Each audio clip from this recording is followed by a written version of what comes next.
வணக்கம்.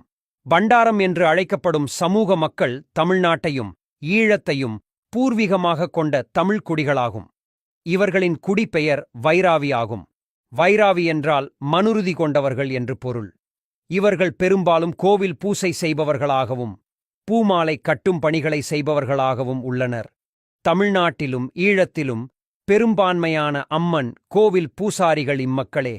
Malaysia, Singapore போன்ற வெளிநாடுகளில் உள்ள முருகன் மற்றும் அம்மன் கோவில்களில் இவர்களே பூசாரிகள். மலேசியா பத்துமலை முருகன் கோவிலில் இன்றளவும் இவர்களே பூசை மேற்கொண்டு வருகிறார்கள். பண்டாரம் என்ற சொல்லுக்கு முதற்பொருள் பொன், வெள்ளி, முத்து போன்ற உயர் மதிப்புடைய பொருள்களைச் சேர்த்து வைக்கும் கருவூலம் என்பதாகும். கிபி 11ஆம் நூற்றாண்டு வரை அரசு பண்டாரங்களைப் போலவே கோயில்களிலும் பண்டாரங்கள் இருந்தன. இப்பண்டாரங்களில் உயர் மதிப்புடைய தங்கம், வெள்ளியிலான சிலைகளும் நகைகளும் பாதுகாக்கப்பட்டன. கோயிலில் சமய நூல்களை சேர்த்து பேணி வைக்கும் இடம் சரஸ்வதி பண்டாரம் என்றழைக்கப்பட்டதனைச் சுந்தரபாண்டியன் கல்வெட்டு மூலம் அறிகிறோம். இப்பண்டாரங்களின் வாசலில் நின்று காவல் பணி செய்து வந்தவர்களே இக்காலத்தில் பண்டாரம் என்னும் சைவ மதத்தை சார்ந்த சாதியாவர். கருவூலத்தின் வாசலில் அமர்ந்து கோயிலுக்கு பூத்தொடுக்கும் வேலையில் இவர்கள் ஈடுபடுத்தப்பட்டனர். இவர்கள் பூத்தொடுப்பதற்காகவே தரப்பட்ட கற்பலகைகளை இன்றும் கூட தஞ்சை பெரிய கோவிலில் காணலாம். இவற்றுள் சிலவற்றில் கல்வெட்டுக்களும் உள்ளன. பூச்செடிகளையும் மரங்களையும் உடைய கோவில் நந்தவனங்களைப் பேணும் பொறுப்பும் இவர்களிடம்தான் ஒப்படைக்கப்பட்டது.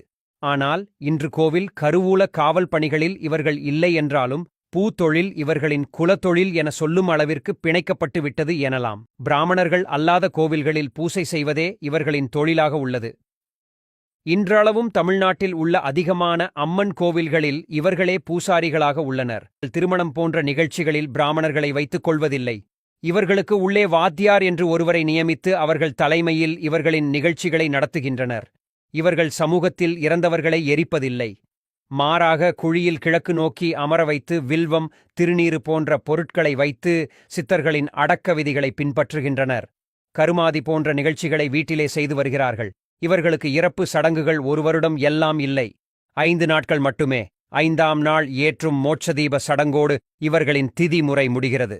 2ஆம் நாள் சமாதியில் 4 திசைகளையும் பார்த்தபடி லிங்கம் செய்து வைத்து நடுவில் தலைமை லிங்கம் பிடித்து வைத்து வழிபாடுகள் மேற்கொள்வார்கள். இவர்களும் மற்றவர்களைப் போல குலதெய்வ வழிபாடுகளில் அதிக நாட்டம் கொண்டவர்கள். குலதெய்வ வழிபாடுகளை முடித்த பிறகே மற்ற தெய்வங்களை வழிபாடு செய்வார்கள். பழனி முருகன் கோவிலில் நிர்வாகம் முதல் பூசை மேற்கொண்டு வந்த இம்மக்கள் இன்று திருமஞ்சன நீர் எடுத்துக் கொடுக்கும் குறுகிய நிலைக்கு தள்ளப்பட்டுள்ளனர். விஜயநகர நாயக்கர் ஆட்சி வருவதற்கு முன்பு வரை தமிழக கோவில்களில் பூசை மேற்கொண்டு வந்த இவர்களை மெல்ல மெல்ல கோவிலிலிருந்து அகற்றி பிராமணர்களை நியமித்தனர் அந்நிய மொழி ஆட்சியாளர்கள். அதற்கு உதாரணம் பழனி முருகன் கோவிலே. இன்று வரை அம்மன் கோவில்கள், கிராம கோவில்களில் இவர்கள்தான் பூசாரிகளாக இருந்து வருகிறார்கள் என்று பொதுவாக அழைக்கப்பட்டவர்கள் இன்று 4 பிரிவுகளாகவே உள்ளனர். ஆண்டி பண்டாரம், கோவம்ச பண்டாரம், யோகீஸ்வரர், கம்பர்.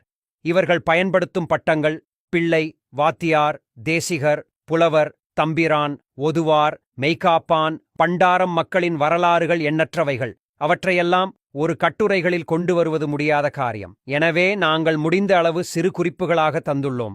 இதுபோன்ற தமிழ் பண்டாரம் மக்களின் உண்மை வரலாறுகள், வழிபாடுகள் இத்தளத்தில் வெளியிடப்படும் என்பதை தெரிவித்துக் கொள்கிறோம்.